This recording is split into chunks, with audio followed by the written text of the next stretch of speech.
Will your autumn continue along the same tracks as spring? Or is there something you did then that you want to drop now? I'm David Stiernholm, and in this week's episode of Done, I make the case for unsentimental pruning. But first, do you ever open your inbox to send an email and suddenly forget what you were doing?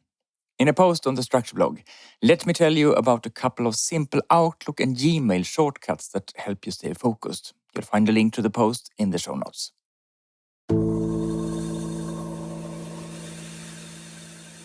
Summer vacation divides the year in two, and around now the autumn half is underway. Perhaps you, like me, are starting to think about what it will be like and what you can influence to make the second half of the year better than the first, if the first wasn't perfect. If not before, now is a golden opportunity to clarify for yourself what you should focus on above all this autumn. Where do you need to make an extra effort to achieve your goals for the year? What interim goals would be useful to set for the near future? When you decide what your focus should be, you cut other things away. The verb decide comes from the Latin decidere, meaning, among other things, to cut off. My wife Eva-Lotta is the daughter of a gardener, and the horticultural touch has undoubtedly been passed down to her. Over the years, she has created what I consider a beautiful and lush garden at home. I'm often struck by how unsentimentally she prunes, digs up and moves shrubs and trees, often so that something else can have more light and space. When something is removed, what remains has room to flourish.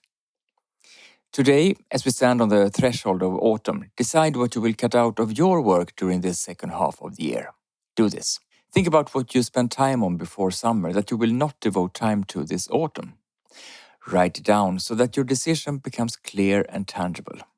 For each thing you prune away, consider whether you need to do anything in order to stop doing the task.